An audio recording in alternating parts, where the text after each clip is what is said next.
Welcome back to another post show. Tonight is Brianna Maitland. Brianna's case was really interesting. Helping her cross over was really fulfilling for us, gave us some closure. Hopefully, maybe her mom will see it one day. So I don't typically carry with me, like after a show's done, it's done. Like I don't get information before, after, like that's never been a thing. But I definitely got some information, which was that the person that was following her and that took her to this second location was not the friend that we kept referring to, the party guy. It was not him. And that came to me just like, I wasn't, how you guys know how just like out of the blue, it's like it wasn't an invitation. It just all of a sudden like this, that was not him. The person that did that when we were during the show, I wasn't feeling the friendship that I felt with them when I was explaining all of that. And even though their friendship wasn't deep necessarily, but there was a mutual, hey, we're young, we're party, we know each other, innocence that kid that started this had, which is what got everyone into the mess, because he had that innocence. He didn't know what he was dealing with. So, and the person that got her and put her hands behind her back and brought her there was dark. Like it was not him. And anyway, that's what came to me was that it was not him. So that's like a big piece of information. Yeah. Did you see them going together, the friend and the dark guy?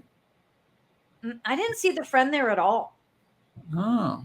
I can sense that also, because like I still kind of think she knew of the person that showed up at the mall. Like I kept saying the friend, but obviously it probably wasn't the friend, but she did know of this person. Mm-hmm. And I think this person was the one that put the screws to her, so to speak. Mm-hmm. You know what I mean? And that's when she was like, okay, mom, I've got to go home. I got to do this. I got to do that.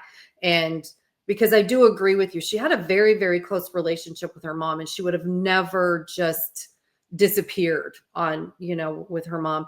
And unfortunately, I think because of the circumstances with the roommate leaving a note, nobody did anything in intention with that, mm-hmm. but it was just circumstance. So by the time they went to look for her, it was 3 or 4 days later. Mm-hmm. And by that point, it was just too late, which is sad. But there was definitely some sinister energy around, and that would make sense as to why both of you saw at the high speed that you both saw, that she was really trying to get away, because she really didn't know. She knew these people were bad, but she was trying to get to safety, I think. Yeah, it was frantic.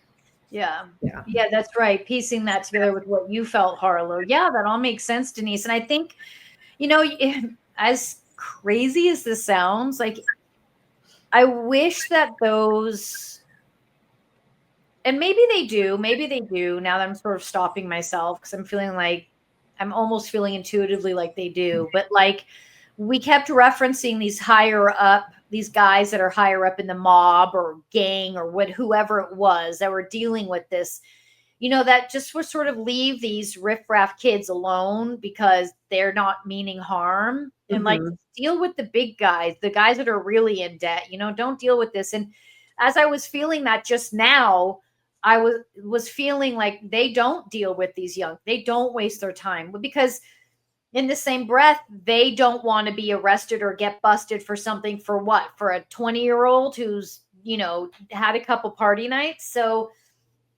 I was just like that. I was actually being stopped as I was having that thought and going, they really don't. That's why when we felt this, when I was saying I felt this person come in, like that person I was saying that actually did shoot her, he came in through the back door. and was coming in for another reason. He wasn't coming in because of her, you know? So, and that just kind of confirms what I was feeling was it's like, no, I mean, he wasn't even coming in for, no one even knew who she was or cared. There was, it was just the bad timing and wrong place, wrong time. Do you like now I'm wondering what just popped into my head was were they kind of trying to make an example of her to her friend, like, look, dude, you're in over your head, da da da da da. And then again, totally wrong place, wrong time for her. Now that we've helped her cross over, you know, her energy isn't as present here now to me. I think when I look back at our original live last Thursday, though, it was like there was just no connection to her. Like no one had any intention. So I guess so if we were to logically piece that together with like what you're saying, Denise, the person following her was again this lower level guy who was kind of doing what you're saying, which is like, stop screwing around. Like this is, I need, you know, and that was going to be it. You know, we'll scare you, we'll leave, blah, blah, blah. And then we go our separate ways. And that's when someone came in for a different reason. But that person that came in knew the guy that was like, if we go with your theory, Denise, was scaring her and saying, you know. Yeah, it's that component that's missing between the guy that was more like a friend and the guy that was scaring her. Yeah. You know, it's trying to figure out that little piece, what that loop is there. You know? Was he just a provider of the drugs and he was just a party guy? And was that the guy you're talking about that everybody knew that he was the one that supplied the drugs? Yeah. So she wouldn't probably know him on a deep level anyway. No, that's why the relationship reminds me of like when I was in high school, which I always refer to my high school days of partying. And you just saw people on the circuit, the party circuit. Like but there's a high five and a hey, and a, you know, and also you're drunk. So you're like, oh my God. Yeah, because like you recognize each other, but you're like, I don't really know you, but hey, I know who you are. Yeah. And when you're drinking like that, everybody's your best friend. Yes. Oh my gosh. They are. It's you know, you didn't meet a stranger in a bar back then. So true. And that's not the vibe that I felt with the guy chasing her and at the house. Like that's gone. So yeah, that was serious. Oh, I know what I was going to say. You know, I think about this. I'm not going to I do think about this every now and again. Like,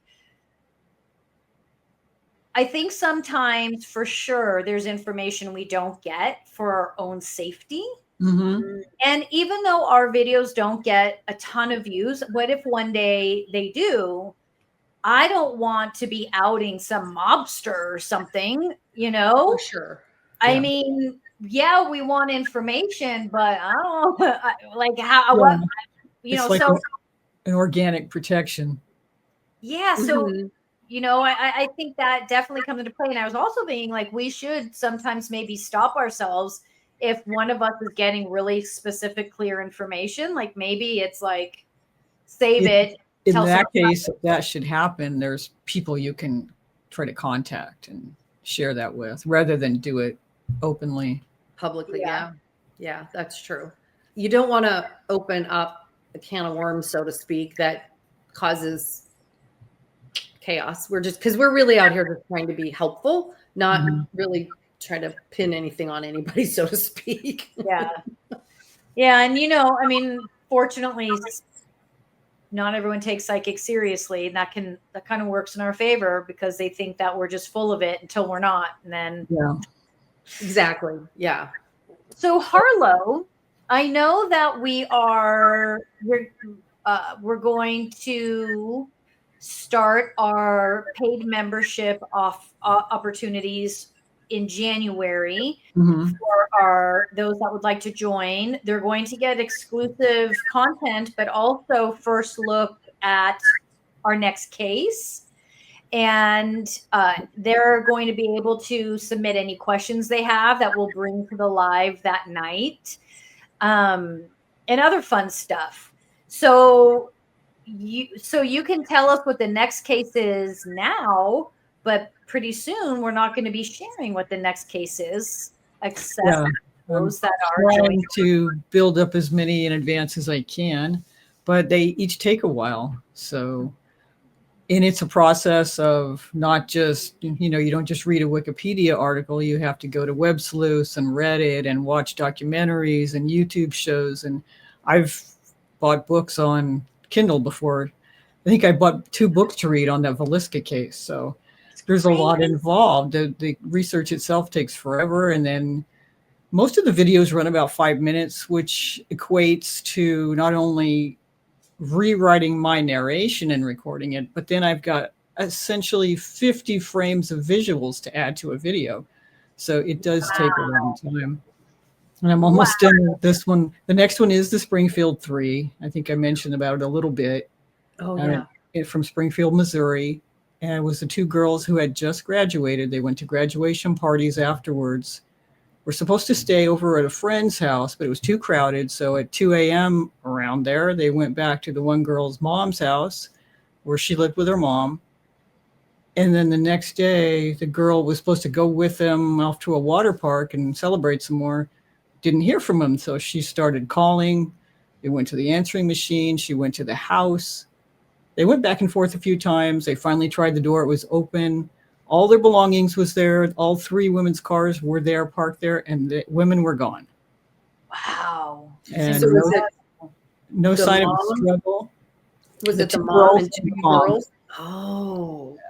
And there's never Yeah, I know been nothing about this one, you know, but it's really intriguing because there was no blood, Yeah. no struggle, nothing Yeah. indication of it's like they were just lifted and gone. Yeah.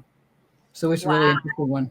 Yeah, I'm actually I've never heard of it either, but the name itself is fascinating. Mm-hmm. Like, everything about it is like, whoa, this will be interesting. That's the one beauty of all the comments we've been getting lately is all these cases, a lot of them that I haven't ever heard of. So I would encourage people to continue to do that. I'm adding to the list. I've got a long list now as it is, and we'll try to get to as many as possible. And we're going to be in the paid members section. We're also going to have exclusive cases that aren't as popular, aren't as well known. Mm-hmm. Okay, so good work tonight, you guys. Look who's here. It's a whale. Oh, look at her. Opal. Hi, Opal. Oh, Aw. she's like, Mom. I love her. She's camera shy. No, not really. Okay, you guys. So we'll see you on the next live, October 16th. Right. Bye. Bye.